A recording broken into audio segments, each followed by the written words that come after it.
నిజంగా ఎంత మంచివారు. ఆయన స్తుతించు పూర్ణ హృదయంతో మనం పాట పాడుకుందాము.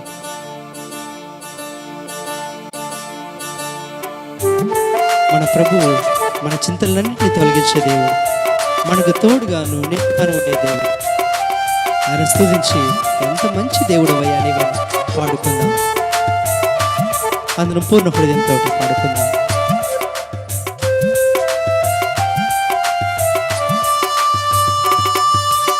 ఎంత మంచి దేవుడవేసయ్యా, ఎంత మంచి దేవుడవేసయ్యా, చింతలన్నీ తీరేనయ్యా నిన్ను చేరగా. ఎంత మంచి దేవుడవేసయ్యా, నా చింతలన్నీ తీరేనయ్యా నిన్ను చేరగా. ఎంత మంచి దేవుడవేసయ్యా.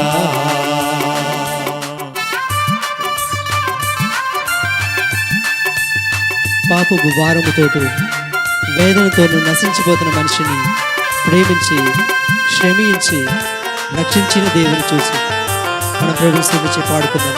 నేను ఘోర పాపిని, దూరంగా వెళ్ళిపోయాను, కానీ నన్ను క్షమించారు ప్రభు అని చెప్పి. ఘోర పాపినైనా నేను దూరంగా పారిపోగా, ఘోర పాపినైనా నేను దూరంగా పారిపోగా, నీ ప్రేమతో నన్ను క్షమించి నన్ను హత్తుకున్నావయ్యా. నీ ప్రేమతో నన్ను క్షమించి నన్ను హత్తుకున్నావయ్యా. ఎంత మంచి దేవుడవేసయ్యా, ఎంత మంచి దేవుడవేసయ్యా, చింతలన్నీ తీరేనయ్యా నిన్ను చేరగా. ఎంత మంచి దేవుడవేసయ్యా, నా చింతలన్నీ తీరేనయ్యా నిన్ను చేరగా.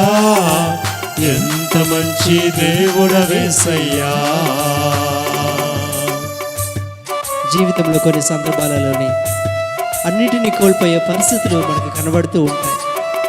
మనం ఎక్కువగా ప్రేమించిన మన బంధువులు, మన తల్లిదండ్రులు మనం వదిలిపెట్టి మనకు దూరం అయిపోతారు. కానీ మనం జ్ఞాపకం చేసుకోవాల్సిన ఒక కార్యం ఏంటంటే, మనల్ని ఎన్నడూ వీడువని మన ప్రభు మనకు తోడుగా ఉన్నారండి.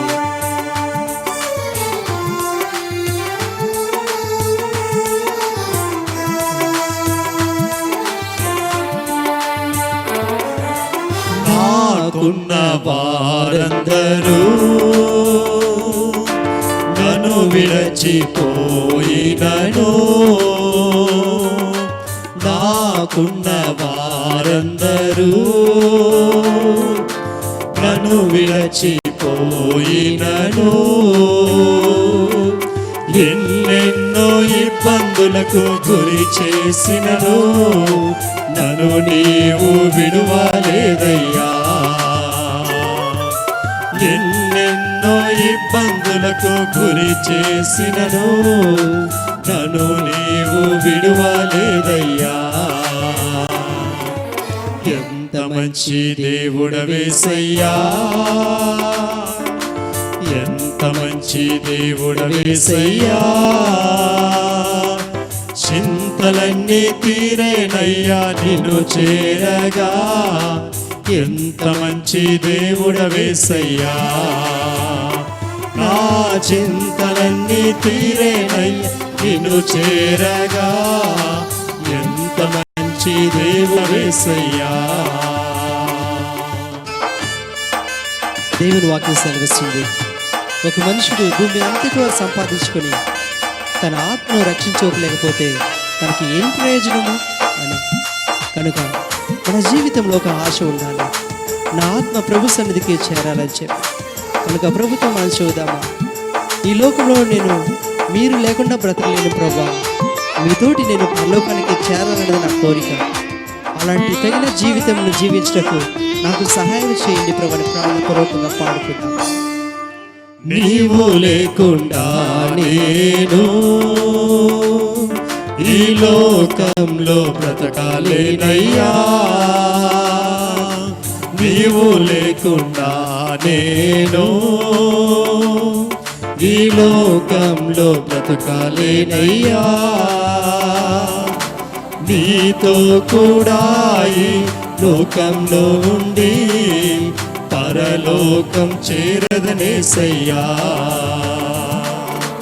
నీతో కూడా ఈ లోకంలో ఉండి పరలోకం చేరదనేసయ్యా. ఎంత మంచి దేవుడవేసయ్యా, ఎంత మంచి దేవుడవేసయ్యా, చింతలన్నీ తీరేనయ్యా నిన్ను చేరగా, ఎంత మంచి దేవుడవేసయ్యా, నా చింతలన్నీ తీరేనయ్యా నిన్ను చేరగా, ఎంత మంచి దేవుడవేసయ్యా, నా చింతలన్నీ తీరేనయ్యా నిన్ను చేరగా, ఎంత మంచి దేవుడవేసయ్యా. నమ్మత్తులేరుగా సహోదరు. ప్రియులరా, దేవుని కృపను బట్టి ఇప్పుడే మన రీట్రీట్ 17వ సంవత్సరం యొక్క యానివర్సరీని కూడా మనం ఆచరించినాం. దేవుని దయను బట్టి ఈ 18వ సంవత్సరం యొక్క మొదటి నెలలో మనం ఉంటున్నాం. దేవుడు ఈ సంవత్సరంలో మనకు గొప్ప కార్యములు జరిగించులాగన ఆయన కొరకై మనము జీవించుటకు మనమును మనం సమర్పించుకొని బ్రతకాలని ప్రభు కోరుతూ ఉన్నాడు. కాబట్టి ఈ సంవత్సరంలో మొదటి వర్తమానముగా ఈ బేస్తవారం సాయంత్రంలో దేవుని వాక్యం వినటం మనకెంతో ఆశీర్వాదకరము. కాబట్టి నా ప్రియ సహోదరి సహోదరులారా, ఈ క్లిష్టమైన పరిస్థితులలో కూడా మనకు దేవుని వాక్యం వినే కృపను దేవుడు మనకు అనుగ్రహిస్తున్నాడు. దాని కొరకై ప్రభువును మనం స్తుతించాలి. దేవుని యొక్క అద్భుతమైన కృప ఏంటంటే, మన మధ్య ఎంతో కరోనా వైరస్ వల్ల చర్చిలన్నీ మరి తెరవకుండా మూసివేసినప్పటికీ ఈ యూట్యూబ్ ద్వారా దేవుని వాక్యం వినుటకు మన పిల్లలు ఎంతో ప్రయాసపడి ఈ కార్యం జరిగించుతూ ఉన్నారు. దేవుని స్తుతించుతూ ఉన్నాం. సంవత్సరంలో కూడా దేవుడు మన మధ్య గొప్ప కార్యములు చేయుటకు ప్రభు చిత్తము కలిగి ఉన్నాడు. కాబట్టి ఈ సమయంలో మనము కళ్ళు మూసుకొని ఒకసారి ప్రార్థన చేసుకొని దేవుని వాక్యమునకు వెళదాం. ప్రార్థన చేసుకుందామండి. పరిశుద్ధుడు అయిన తండ్రి, ఈ 18వ సంవత్సరం యొక్క నాయన మొదటి నెలలో మొదటి వారంలో మేము ఉన్నాము. నీకు స్తోత్రములు చెల్లించుకుంటున్నాము. ఈ సంవత్సరం అంతా కూడా ప్రభువా నీ కనుదృష్టి ఈ సేవ పైన ఉంచండి నాయన. గడిచిన 17 సంవత్సరములు ఈ సేవను మీరు కాపాడి మాకు ముందుగా ఉండి అనేకమైన అద్భుతమైన కార్యములు చేసి సేవను మీరు జరిగించినందుకై తండ్రి నీ పాదములకు స్తోత్రములు చెల్లించుకుంటున్నాం. ఈ 18వ సంవత్సరంలో కూడా మీ కృప మాతోటి ఉంచండి. దేవుని సన్నిధిని మాతోటి ఉంచండి. మా మధ్య ఎబెనేజరైన దేవుడుగా మీరు ఉండి మాకు సహాయపడి ఈ సేవను మీరు ఆశీర్వదించండి అని మీ సన్నిధిలో వేడుకుంటున్నాము తండ్రి. ప్రభువా, ఈ సంవత్సరంలో దేవుని సేవలో గొప్ప కార్యములు జరిగించండి. అనేక ఆత్మలు మిమ్మల్ని పరిశీలనగా వెతుకుటకు సహాయం చేయండి. అనేక యవన బిడ్డలు దేవుని సన్నిధిలో మారు మనసు పొంది తమ జీవితాలను మీ పాద సన్నిధిలో సమర్పించుకుంటూ సహాయం చేయండి. మాకు కావలసిన మెండైన కృపను తండ్రి ఈ సంవత్సరం మీరు మాకు అనుగ్రహించండి అని యేసుక్రీస్తు నామమును బట్టి ప్రార్థన వేడుకుంటున్నాము తండ్రి. Amen, amen. ప్రియ సహోదరి సహోదరులారా, మరి ఈ కరువు దినాలు దేవుని వాక్యము కూడా చిక్కట్లేదు అనేక ప్రజలకు. కొంతమందికి దేవుని కృపను బట్టి టీవీల ద్వారాగు దైవజనులు ఆత్మలను ప్రేమించి దేవుని వాక్యాన్ని అందించుతూ ఉన్నారు. మట్టుకే కాకుండా యూట్యూబ్ ద్వారాగు అనేక మంది దైవజనులు దేవుని వాక్యమును అందించుతూ ఉన్నారు. ఇలాంటి పరిస్థితులలో కూడా మరి కొంతమంది పేదలైన ప్రజలకు హ్యాండ్ డ్రైవ్ లేని, మొబైల్ లేని వారు యూట్యూబ్లో కూడా దేవుని వాక్యం వినలేకపోతూ ఉన్నారు. ఆయనను ప్రభు మన మధ్య దయగలిగిన దేవుడుగా ఉన్నాడు. త్వరగానే దేవుడు ఈ లాక్డౌన్ను ముగించి ఆలయాలు తెరవబడిలాగా మనం ప్రార్థన చేసుకుందాం. ఎడతెక్కకుండా ప్రార్థనతోటి ఈ దేవుని వాక్యమును మీరు వినాలని కోరుతూ ఉన్నాను. ప్రియులారా, ఈ కరువు దినాలలో మరి దేవుడు అద్భుతంగా మనల్ని పోషించుతూ వస్తూ ఉన్నాడు. అనేక మంది ప్రజలు చనిపోతూ ఉన్నారు. అనేకమైన బాధలకు గురి అవుతూ ఉన్నారు. ఇలాంటి పరిస్థితులలో కూడా దయగలిగిన దేవుడు మనల్ని కనికరించాలని, దేశమును కనికరించాలని ప్రార్థన చేయాల్సిన భారం మన మీద ఉన్నది. కాబట్టి దేవుని వాక్యములో అనేక సమయాలలో కరువు దినాలు కనబడినవి. దానిలో ఒక భాగముగా మనము దేవుని వాక్యాన్ని చూసుకుందాం. మొదటి రాజుల గ్రంథము 17వ అధ్యాయము మనం చూసినట్లయితే ఇక్కడ ఒక కరువు వచ్చేది చూస్తూ ఉన్నాం. ప్రియులారా, ఈ దినాలు, ఈ సందర్భంగా జరిగిన దినాలను మనం చూసినట్లయితే ఇశ్రాయేలీలు జీవము కలిగిన దేవుణ్ణి వదిలిపెట్టి విగ్రహారాధనకు తిరిగినారండి. దేవుని మాటను వారు అంగీకరించకుండా విగ్రహారాధన చేస్తూ ఉండినారు. బయలుదేవతలను పూజించుతూ ఉండినారు. ఇది దేవునికి ప్రీతికరమైన కార్యము కాదు. ప్రియులారా, ఇశ్రాయేలీయుల రాజులు సహితము ఆ ప్రజలను విగ్రహారాధన చేయులాగన వారిని విగ్రహారాధన ప్రక్కకు తిప్పినట్టుగా మనము దేవుని వాక్యములో చూస్తూ ఉన్నాం. కాబట్టి దేవుడు ఆ ప్రజలను హెచ్చరించులాగన దేవుని సేవకుడైన ఏలియాను ఆహాబు రాజు దగ్గరకు పంపించి అతన్ని హెచ్చరించుతూ ఉన్నాడు. ఏమని హెచ్చరించుతూ ఉన్నాడు చూడండి. మొదటి రాజుల గ్రంథము 17వ అధ్యాయము మొదటి వాక్యము. అంతటా గిలాదు కాపురస్తుల సంబంధియును తిజ్బీయుడైన ఏలియా ఆహాబు నొద్దకు వచ్చి, ఎవని సన్నిధిని నేను నిలబడి ఉన్నానో ఇశ్రాయేలీల దేవుడైన ఆ యెహోవా జీవము తోడు, నా మాట ప్రకారము గాక ఈ సంవత్సరములలో మంచైనను వర్షమైనను పడదని ప్రకటించెను. ప్రియులారా, ఒక భయంకరమైన కార్యమును ఏలియా ప్రకటించుతూ ఉన్నాడు. ప్రజల యొక్క మనస్సు విగ్రహారాధన వైపు తిరిగిన దాన్ని బట్టి దేవుని సేవకుడైన ఏలియాను దేవుడు పంపించి రాజును హెచ్చరించుతూ ఉన్నాడు. ఈ సంవత్సరము వర్షము పడదు, మంచు పడదు, దేవుడు ఈ మాటను చెప్పమన్నాడు అని చెప్పని ఏలియా హెచ్చరించుతూ ఉన్నాడు. చూడండి 2వ వాక్యములో, పిమ్మట యెహోవా అతనికి ప్రత్యక్షమై, 3వ వాక్యం చూసుకుందాం. నీవు ఎచ్చట నుండి తూర్పు వైపునకు పోయి యోర్దానునకు ఎదురుగానున్న కిరేతు వాగు దగ్గర దాగియుండుము. ప్రియులారా, ఏలియా తోటి ప్రభు చెబుతూ ఉన్నాడు, నువ్వు కిరేతు వాగు దగ్గరకు వెళ్ళు. కిరేతు వాగు దగ్గరకు వెళ్ళు. ఎందుకంటే భయంకరమైన దినాలు, విగ్రహారాధన దినాలు. ఆహాబు భార్య చాలా ఆత్మలను పాడు చేసేది, విగ్రహారాధనకు ఆధారముగా జీవము కలిగిన దేవుణ్ణి వ్యతిరేకించేదిగా ఉండినది, హంతకురాలుగా ఉండినది. కాబట్టి దేవుడు ఏలియాతో అంటున్నాడు, నువ్వు కిరేతు వాగు దగ్గరకు వెళ్ళుము. 4వ వాక్యము, ఆ వాగు నీరు నీవు త్రాగుదువు, అచ్చటికి నీకు ఆహారము తెచ్చినట్లు నేను కాకోలములకు ఆజ్ఞాపించుతునని అతనికి తెలియజేయగా. చూసారా ప్రియులారా, దేవుడు ఏలియాను చూసి నువ్వు కెరేతు వాగు దగ్గరకు వెళ్ళు, నిన్ను పోషించలాగన కాకోలములకు నేను ఆజ్ఞాపించి ఉన్నాను అని దేవుడు ఏలియాను హెచ్చరించినాడు. వెళ్ళమన్నాడు. ఏలియా ఒక్క మాట కూడా చెప్పలేదండి.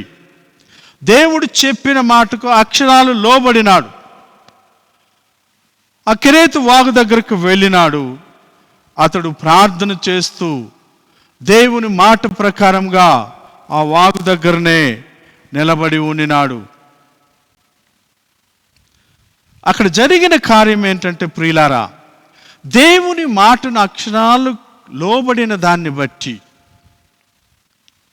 అక్కడ జరిగిన ఒక కార్యాన్ని 3వ వాక్యంలో మనం చూడగలము. అతడు పోయి యెహోవా సెలవు చొప్పున యోర్దానునకు ఎదురుగానున్న కెరేతు వాగు దగ్గర నివాసము చేసెను. చూసారండి, దేవుడు చెప్పినట్లుగా కెరేతు వాగు దగ్గరకు వెళ్ళి అక్కడ నివాసము చేసినాడు. ప్రియులారా, దేవుని మాటను ఆయన విశ్వసించినాడు ఏలియా దేవుని కొరకై వైరాగ్యంగా జీవించే ఒక గొప్ప దైవజనుడు, ప్రవక్త, దేవుని మాటను గౌరవించేవారు, దేవునికి లోబడేవాడు. కాబట్టి దేవుడు ఏమైతే చెప్పాడో ఆ మాటను అక్షరాలు పాటించాడండి. అక్కడ ఒక్క మాట కూడా దేవుణ్ణి అడగలేదు, ప్రభువా ఈ కాకోలంలో ఎట్లాగో నాకు ఆహారం పెట్టగలవు అని చెప్పని ఒక్క మాట కూడా అడగలేదు. ప్రియులారా, అది సృష్టికి విరోధమైన కార్యం అయినప్పటికీ ఏలియా దేవుని మాటను నమ్మినాడండి. దేవుడు చెబితే అది జరుగుతుంది అని విశ్వసించినాడండి. కాకోలములకు నేను ఆజ్ఞాపించినానని దేవుడు చెప్పినప్పుడు ఏలియా ఆ మాటను నమ్మినాడండి. చూసారా ప్రియులారా, మనం ఎంతవరకు దేవుని మాటను నమ్ముతూ ఉన్నాం? దేవుని మాటకు విరోధమైన తలంపులు మనలోనికి వస్తూ ఉన్నవా? దేవుడు కొన్నిసార్లు మనుషులకు అసాధ్యమైన కార్యమును చెప్పినప్పుడు దాన్ని విశ్వసించే మనస్సు మనలో కనబడదండి.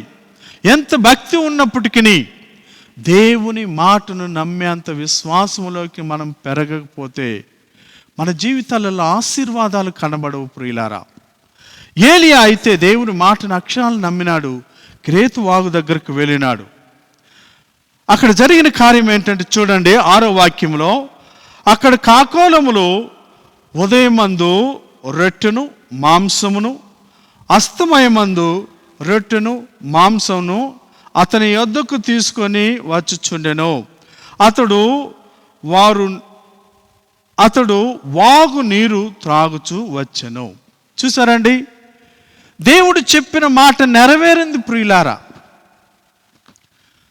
ఉదయమున సాయంత్రమున కాకోలములు ఏలియాకు ఆహారం పెట్టినవి. ప్రియులారా, దేవుని మాట అంత శక్తి కలిగినది. దేవుని మాటను విశ్వసించిన వారు దేవుని మాట ద్వారా బ్రతుకుతారని దేవుని వాక్యము చెబుతూ ఉన్నది. మనుషుడు రొట్టె వలన మాత్రము కాదు, దేవుని నోట నుండి వచ్చు ప్రతి మాట వలన మానవుడు బ్రతుకుతాడని దేవుని వాక్యం చెబుతూ ఉన్నది. కాబట్టి ప్రియులారా, దేవుని మాటను మనం విశ్వసించేది నేర్చుకోవాలి, నమ్మాలి. దేవుని మాట ప్రకారంగా జీవించేది నేర్చుకోవాలి. ఏలియా అలాగ జరిగించినాడు తన జీవితాన్ని. తన జీవితంలో ఏలియా దేవుని మాటకు లోబడినాడు ప్రియులారా. ఎవరైతే దేవుని మాటకు లోబడుతూ ఉంటారో వారు దేవునికి ప్రీతికరమైన జీవితాన్ని జీవించుతూ ఉంటారు. అవును ప్రియులారా, అబ్రహాము దేవుని మాటకు లోబడినాడు, లోకమునకు ఆశీర్వాదకరముగా జీవించినాడు. అపోస్తలులు దేవుని మాటకు లోబడినారు, చేపలు పడుతూ ఉండినారు, క్రీస్తు మాటకు లోబడినారు, వారు లోకమునకు ఆశీర్వాదకరముగా జీవించినారు. నీవు దేవుని మాటకు లోబడతావా? దేవుని కొరకు జీవించుతావా? దేవుని మాటను విశ్వసించుతావా? నీ జీవితంలో అవిశ్వాసాన్ని వదిలిపెట్టు, విశ్వాసాన్ని సంపాదించుకో. ఏలియా విశ్వాసాన్ని సంపాదించుకున్నాడు. ప్రియులారా, అక్కడ జరిగిన ఒక కార్యం ఏంటంటే 7వ వాక్యాన్ని చూసుకుందాం. కొంతకాలం తరువాత దేశంలో వర్షము లేక ఆ నీరు ఎండిపోయెను. 8వ వాక్యము, అంతటి యెహోవా వాక్కు అతనికి ప్రత్యక్షమై ఇలాగు సెలవిచ్చెను, నీవు సీదోను పట్టణ సంబంధమైన సారెపాతు అను ఊరికి పోయి అచ్చట ఉండుము. దేవుడు చెబుతూ ఉన్నాడు, నీరు అయిపోయినది, కెరేతు వాగు నీరు అయిపోయినది, వర్షము రాలేదు. దేవుని మాట ప్రకారంగా వర్షము రాలేదు. ఏలియాకు త్రాగేదానికి నీళ్లు లేవు. ఆహారం అయితే దేవుడు పంపించగలడు, కానీ నీళ్లు అక్కడ లేవు. ఎందుకంటే దేవుడు చెప్పాడు, వర్షము కురవదు, మంచు పడదు అని ఏలియా హెచ్చరించాడు. ప్రియులారా, కాబట్టి వర్షం లేదు. కెరేతు వాగు నీళ్లు ఎండిపోయాయి. నీళ్లు కావాలి ఏలియాకు. ప్రభువు చెబుతున్నాడు, నీవు పో, సీదోను పట్టణంలో ఉన్న ఊరికి పో, సారెపాతు అను ఊరికి పోయి అచ్చట ఉండుము, సారెపాతులో నువ్వు ఉండు అన్నాడు. అక్కడ ప్రభు ఏం చెప్తూ ఉన్నాడంటే, అక్కడ 9వ వాక్యంలో, నిన్ను పోషించుటకు అచ్చటానున్న ఒక విధవరాలికి నేను సెలవిచ్చి తిని. ప్రభు అంటున్నాడు, నిన్ను పోషించులాగన నేను అక్కడ ఒక విధవరాలకు ఆజ్ఞాపించినాను. చూసారా ప్రియులారా, ఏలియాతోటి అంటున్నాడండి, సారెపాతుకు వెళ్ళు, నిన్ను పోషించులాగన ఒక విధవరాలకు నేను ఆజ్ఞాపించినాడు. ప్రియ సహోదరి సహోదరుడా, కరువు దినాలే కానీ దేవుడు నిన్ను పోషించుతాడు. దేవుని యందు విశ్వాసం ఉంచు, దేవుని మాటను నమ్ము. నీ జీవితంలో ఒకవేళ నువ్వు చాలా బలహీనంగా ఉన్నావేమో, అయ్యో పరిస్థితులు నా జీవితంలో ఇలాగ మారిపోయినాయి అనుకుంటున్నావేమో, దేవుడు నమ్మదగిన వాడు, నిన్ను ఆదరించువాడు, దేవుడు నిన్ను చూచుచున్న దేవుడు. అవును ప్రియులారా, నువ్వు నమ్ముతున్నావా దేవుణ్ణి? దేవుని మాటను నమ్ముతున్నావా? ఏలియా నమ్మాడండి. కెరేతు వాగు దగ్గరకు వెళ్ళినాడు, అక్కడ దేవుడు పోషించినాడు. ఇప్పుడు అంటున్నాడు, నువ్వు వెళ్ళుము, సారెపాతుకు వెళ్ళుము, అక్కడ ఒక వెధవకు నేను ఆజ్ఞాపించినాను, నిన్ను పోషించులాగన ఆజ్ఞాపించినాను. చూసారా ప్రియులరా, ఏలియా లేచినాడండి. 10వ వాక్యము, అందుకు అతడు లేచి సారెపాతునకు పోయి పట్టణపు గవని యొద్దకు రాగా ఒక విధవరాలు అచ్చట కట్టెలు ఏరుచుండుట చూచి ఆమెను పిలిచి, త్రాగుటకై పాత్రలో కొంచెము నీళ్లు నాకు తీసుకొని రమ్మని వేడుకొనెను. చూసారా ప్రియులారా, ఏలియా సారెపాతు దగ్గరకు వచ్చి, ఆ గవని దగ్గరకు వచ్చినప్పుడు ఆ సారెపాతులో ఒక విధవరాలు పుల్లలు ఏరుకుంటూ ఉన్నదండి. ఆమెను ఏలియా చూసి అడుగుతూ ఉన్నాడు, నాకు కొంచెం నీళ్ళు ఇవ్వండి, దప్పిక అవుతూ ఉన్నది, నీళ్లు కావాలన్నాడు. ప్రియులారా, చాలా దేవుని వాక్యము లోతైన మర్మాలతోటి కూడినది. ఆత్మీయ సత్యాలు దేవుని వాక్యములో ఉన్నవి. కాబట్టి మనం దేవుని వాక్యమును చదివినప్పుడు జాగ్రత్తగా చదవాలండి. ఏలియా ఆమెను చూసి అంటున్నాడు, త్రాగుటకై పాత్రలో కొంచెం నీళ్లు నాకు తీసుకొని రమ్మని వేడుకొనెను. చూడండి, ఏలియా యొక్క మాటలు, ఏలియా ఆమెతోటి చెప్పే మాట ఎంత దయగలిగినదిగా ఉన్నదో చూడండి. వేడుకొనెను, ఒక విధవరాలను వేడుకుంటూ ఉన్నాడు దైవజనుడు. ఎందుకు వేడుకుంటూ ఉన్నాడంటే చూడండి 11వ వాక్యము, ఆమె నీళ్లు తేబోచుండగా అతడు ఆమెను పిలిచి నాకొక రొట్టె ముక్కను నీ చేతిలో తీసుకొని రమ్మని చెప్పాను. చూసారా ప్రియులరా, ఏలియా ఆమెతోటి అంటున్నాడు, కొంచెం నీళ్లు తీసుకురమ్మా అన్న వెంటనే ఆ విధవరాలు నీళ్లు తీసుకురాను వెళుతూ ఉన్నది. ఆ వెళ్ళే స్త్రీని పిలిచి, ఆ విధవరాలను పిలిచి అంటూ ఉన్నాడు, ఒక చిన్న రొట్టె ముక్కను నా కోసం తీసుకొని రా. ప్రియులారా, ఏలియా ఒక దైవజనుడు, దైవ జ్ఞానం కలిగిన వాడు, దేవునితోటి సహవాసం చేసే దైవజనుడు. కాబట్టి ఏలియా ఈమెతోటి చెప్పిన ఆ మాటను మనము గమనించినట్లయితే, అందుకామె 12వ వాక్యం అండి, అందుకామె నీ దేవుడైన యెహోవా జీవము తోడు, తొట్టిలో పట్టెడు పిండియు బుడ్డిలో కొంచెము నూనెయు నా యొద్దనున్నవే గాని అప్పం ఒకటేనూ లేదు. చూసారా, అయ్యా నా దగ్గర అప్పం లేదండి, కొంచెము నూనె ఉన్నది, కొంచెము పిండి ఉన్నది, కొంచెము నూనె ఉన్నది, కొంచెము పిండి ఉన్నది, అప్పము నా దగ్గర లేదండి అని చెప్పి ఆమె అంటూ ఉన్నది.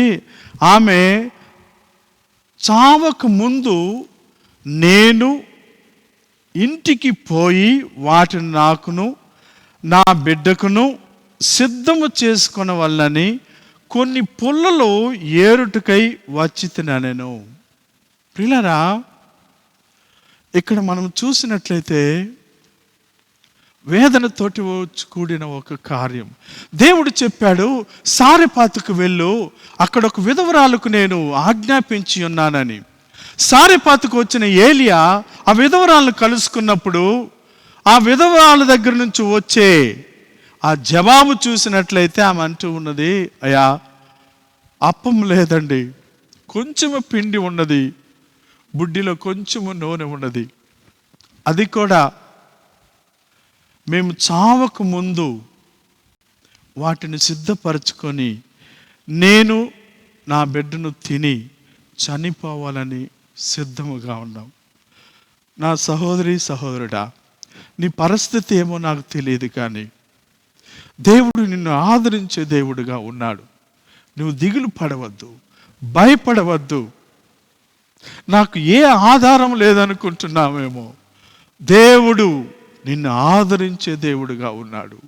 ఈ స్త్రీ మాట ఏలియా విన్నప్పుడు, ఈ విధవరాలు మాట ఏలియా విన్నప్పుడు ఏలియా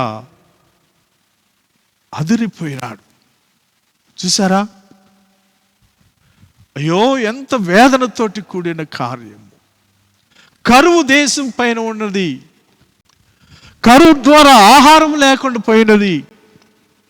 ఆ విధవరాలు అంటూ ఉన్నది, కొద్దిగా నూనె ఉన్నది, కొద్దిగా పిండి ఉన్నదయ్యా, దాన్ని సిద్ధపరచుకొని మేము తిని చనిపోవాలనుకుంటూ ఉన్నాం. నా సహోదరి సహోదరుడా, ఒక దైవజనుడిగా ఏలియా ఆమెను ఆదరించుతూ ఉన్నాడు. ఏలియా ఏమంటూ ఉన్నాడో చూద్దాం. 13వ వాక్యము, అప్పుడు ఏలియా ఆమెతో ఇట్లనెను, భయపడవద్దు. చూసారా ప్రియులారా, ఒక దైవజనుడు అధైర్యంలో ఉన్న ఒక విధవరాలను ఎట్లాగ బలపరుస్తున్నాడో చూడండి. భయపడవద్దు, భయపడవద్దు. నా సహోదరి సహోదరుడా, భయంతో ఉన్నావేమో, దిగులు పడుతూ ఉన్నావేమో, నా పరిస్థితి ఏమవుతుంది అనుకుంటున్నావేమో, దేవుడు నీతోటి చెప్పే ఒక మాట, భయపడవద్దు, భయపడవద్దు. ఎంత ఆదరణతోటి కూడిన మాట అండి, ఎంత గొప్ప మాట. భయపడవద్దు. ఏలియా అంటున్నాడు, భయపడవద్దు. అయితే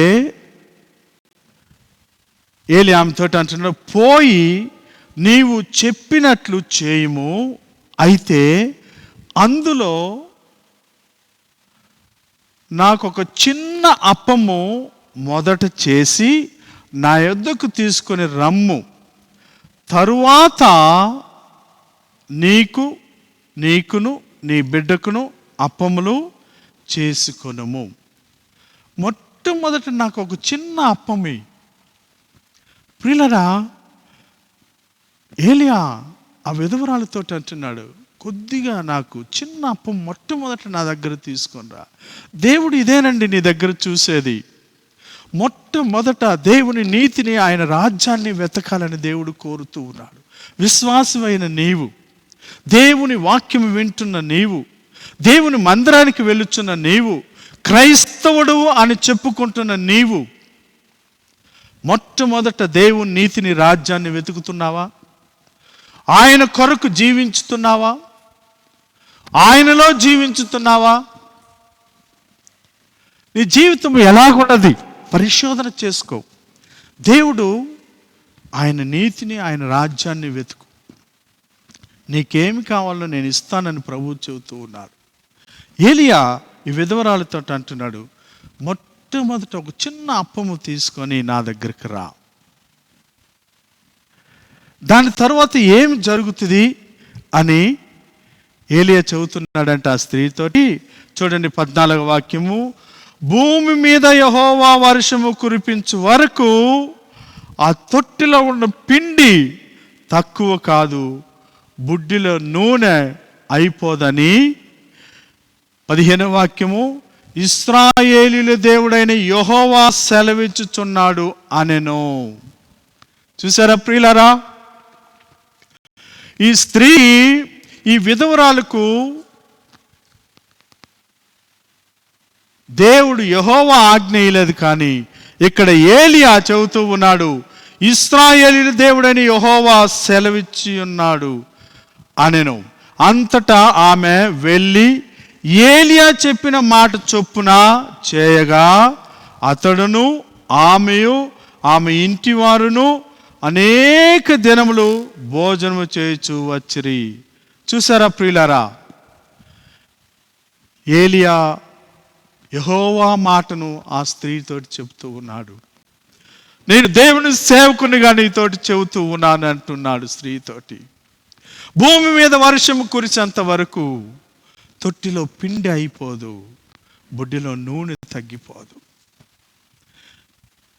దేవుడు చెప్పినాడు ఏలియాతోటి, సారెపాతులో ఉన్న ఒక విధవరాలకు నిన్ను పోషించలాగా నేను ఆజ్ఞాపించినానని చెప్పాను. సహోదరుడా, ఏలియా అంటున్నాడు, నూనె అయిపోదు, పిండి తగ్గిపోదు. భూమి మీద వర్షము కురిసేంత వరకు. ఎంత అద్భుతమైన దేవుడు అండి, ఎంత అద్భుతమైన దేవుడు. దేవుని మాట ద్వారా ఆత్మలో మనము ధైర్యపరచాలి ప్రియులారా. దేవుని మాటే మానవుల్ని బలపరిచేదిగా, ఆదరించేదిగా ఉన్నది. ఏలియా దేవుని మాటను ఆ విధవరాలతో చెప్పినాడు.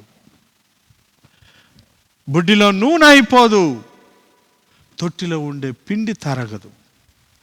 ప్రియులారా, ఆ కుటుంబం అంతా కూడా సమృద్ధిగా ఆహారాన్ని తిన్నారు. భూమి మీద వర్షం పడేంత వరకు. కరువు దినాలలో ఉన్న నిన్ను చూసి ప్రభు అంటున్నాడు, భయపడవద్దు, నేను ఉన్నాను, భయపడవద్దు. దేవుడు ఉన్నాడని నమ్ముతున్నావా? ఆయన యందు విశ్వాసం ఉంచుతున్నావా? దేవుని మాటను నువ్వు నమ్ముతావా? ప్రియులారా, ఆఖరిలో, ఈ అధ్యాయంలో ఆఖరిలో ఆ స్త్రీ ఒక మాట అంటూ ఉన్నది. చూడండి 24వ వాక్యము, ఆ స్త్రీ ఏలియాతో, నీవు దైవజనుడివై ఉన్నావనియు నీవు పలుకుచున్న యెహోవా మాట నిజమనియు ఇందుచేత నేను ఎరుగుదుననెను. చూసారండి, ఏలియా దైవజనుడని ఆ స్త్రీ గ్రహించినది. ఏలియా చెప్పే ప్రతి మాట దేవుని మాట నమ్ముతూ ఉన్నది. దైవజనుడు అయిన నీవు, నేను మనుషులను ఆదరించే మాటలు పలకాలి. మనుషుల యొక్క ఆత్మలను లేవనెత్తే ఆ మాటలు పలకాలి. చనిపోయిన ఆత్మలకు జీవాన్ని ఇచ్చే మాటలు పలకాలి. అవును ప్రియులారా, క్రీస్తు యొక్క మాటలను ఆత్మలతోటి పలకాలి. దైవజనుడిగా ఉన్న నీవు దేవుని మాటలు నీలో ఉన్నవా? ఏలియా మాటను బట్టి ఆయన దైవజనుడని ఆ స్త్రీ గ్రహించుకున్నది. ఏలియా మాటలు జీవాన్నిచ్చుతూ ఉండినవి, చనిపోయిన వారిని లేవనెత్తుతూ ఉండినవి, మరణించిన వారిని లేవనెత్తుతూ ఉన్నవి. అవును ప్రియులారా, దేవుని మాటలు ఆత్మలను లేవనెత్తుతూ ఉంటవి. కాబట్టి దేవుని మాటను నమ్ము, విశ్వసించు, అది నీకు ఆశీర్వాదకరంగా ఉంటుంది. ఒక చిన్న ప్రార్థన. ఈ మాటలను విన్న నీవు దేవుని యందు విశ్వాసం ఉంచు. దేవుడు నిన్ను ఆదరించుతాడు, నిన్ను ఆశీర్వదించుతాడు. నీ తొట్టిలో ఉన్న పిండి తగ్గదు, నీ బుడ్డిలో ఉన్న నూనె తగ్గదు. సహోదరి సహోదరుడా, దేవుని ఆశీర్వాదం ఎక్కడి నుంచో వచ్చి పడదండి. నీకు ఉన్నదాన్ని దేవుడు ఆశీర్వదించుతాడు, నువ్వు అభివృద్ధి పొందుతావు. దేవుడు అలాంటి గొప్ప దేవుడు మనకున్నాడు. క్రీస్తును మన కొరకు ఇచ్చినాడు. క్రీస్తు ద్వారా అనేకమైన ఆశీర్వాదములు దేవుడు మనకు అనుగ్రహించినాడు. కాబట్టి దేవుని మాటను నమ్ము, విశ్వసించు, దేవుడు నిన్ను ఆశీర్వదించాడు. ప్రార్థన చేసుకుందాం. కళ్ళు మూసుకున్నట్లయితే మీరు ఉన్న స్థలంలో కళ్ళు మూసుకునండి. ప్రభువుతోటి చెప్పండి, ప్రభువా, మరి నీ వాక్యం ఎలాగ సెలవిస్తుంది ప్రభువా, నేను నిన్ను నమ్ముతాను ప్రభువా, నీ మాటలు వింటాను ప్రభువా, లోబడతాను ప్రభువా అని ప్రభువుతోటి చెప్పు. ప్రార్థన చేయి, దేవుడు నీ మాటను వింటాడు. ప్రార్థన చేసుకుందాం. పరిశుద్ధుడు అయిన తండ్రి, ఈ మంచి సమయం కొరకు వందనములు ప్రభువా. ఏలియా నీ మాట విన్నాడు. ఏలియాను కాకోలముల ద్వారా నువ్వు పోషించినావు తండ్రి. నాయనా, సారెపాతులో ఉన్న విధవరాలు దైవజనుడైన ఏలియా మాట విన్నది తండ్రి. భూమి మీద వర్షం పడేంత వరకు వారికి ఆహారాన్ని నీ మాట ప్రకారం అనుగ్రహించినావు తండ్రి. దేవా, లోబడే వారికి ఆశీర్వాదం ఉన్నదన్నట్లుగా మేము ఇక్కడ వింటూ ఉన్నాం. నీ మాటకు లోబడే హృదయాలు మాకు దయచేయండి. దేవుని వాక్యం వింటున్న ప్రతి వారిలో మంచి విశ్వాసమును ప్రారంభించండి. వారికి ప్రభువా అవసరతలు ఏమున్నాయో నాకు తెలియదు కానీ సమస్తము ఎరిగిన దేవుడవు తండ్రి. మీరు వారి అవసరతలను తీర్చండి, వారికి విశ్వాసమును దయచేయండి. దేవుని యందు భయభక్తులు కలిగిన వారుగా నిన్ను వెంబడించుటకు సహాయం చేయండి. ఈ కరువు దినాలలో నీ సన్నిధికి వస్తూ ఉన్నాం ప్రభువా. ఆహారము కరువై ఉన్నది, దేవుని వాక్యము కరువై ఉన్నది, లోకమంతా కూడా స్తంభించిపోయి ఉన్నది తండ్రి. ఈ దినాలలో తండ్రి నీ మాటను విశ్వసించే భాగ్యం మాకు దయచేయండి, మమ్మల్ని ఆశీర్వదించండి. ఈ భయంకరమైన తెగులు నుంచి లోకమును తప్పించమని వేడుకుంటున్నాం ప్రభువా. ఈ కరోనా వైరస్ యొక్క బలమును అణిచివేయి తండ్రి. దేవుని మందిరాలు తెరవబడుటకు సహాయం చేయి తండ్రి. అనేక మంది పేదలు దేవుని వాక్యం వినుటకు ఎంతో ఆశ కలిగి ఉన్నారు. నాయనా, మీరే గొప్ప కార్యములు జరిగించండి అని యేసుక్రీస్తు పరిశుద్ధ నామమును బట్టి ఈ ప్రార్థన వేడుకుంటున్నాను తండ్రి. Amen, amen. నా ప్రియ సహోదరి సహోదరులారా, దేవుని వాక్యం విన్న మీరు మరి ఎడతెక్కకుండా ప్రార్థన చేయండి, దేవునికి సమీపించండి, దేవుని మాటను నమ్మండి, మీరు ఆశీర్వదింపబడతారు. దేవుని మాటకు లోబడిన వారికి ఆశీర్వాదం. కాబట్టి మీరు ఎడతెక్కకుండా దేవుని వాక్యాన్ని చదవండి, ప్రార్థన చేయండి, దేవునికి ఇష్టలుగా బ్రతికేది నేర్చుకునండి. ఈ స్క్రీన్లో మా అడ్రస్ ఉన్నది, మా మొబైల్ నంబర్స్ ఉన్నవి, మాతోటి మీరు సంప్రదించవచ్చు. దేవుని చిత్తమైతే త్వరగానే ఈ లాక్డౌన్ ప్రభు తీసివేస్తాడు. దాని తర్వాత మా మందిరం తెరవబడుతుంది. మీరు ఒకవేళ వచ్చి దేవుని వాక్యాన్ని వినాలని ఆశపడినట్లయితే, దేవుని కొరకు బ్రతకాలని కోరినట్లయితే వచ్చి దేవుని వాక్యాన్ని విని దేవుని ఆశీర్వాదములు పొందాలని ప్రేమతోటి మిమ్మల్ని ఆహ్వానించుతున్నాం. ప్రతి ఆదివారం 9 గంటలకు యూట్యూబ్ ద్వారా మా వర్తమానంలో ఉంటుంది. ప్రతి ఆదివారం సాయంత్రము 7 గంటలకు యూట్యూబ్ ద్వారా మా వర్తమానంలో ఉంటుంది. మీరు ఎడతెగకుండా వినండి, దేవుని ఆశీర్వాదాలు పొందండి. మరి పోయిన వారం నుంచి కూడా ప్రతి బేస్తవారం మా కూటమి ఆలయంలో జరుగుతూ ఉంటుంది. ఆలయాలు తెరవలేదు కాబట్టి బేస్తవారంలో కూడా దేవుని వర్తమానం అందించుటకు మేము సిద్ధపడుతూ ఉన్నాం. ప్రతి బేస్తవారం 7 గంటలకు దేవుని వాక్యాన్ని విని దేవుని ఆశీర్వాదం పొందాలని మేము మనవి చేస్తూ ఉన్నాం. ప్రభు మిమ్మల్ని ఆశీర్వదించును గాక.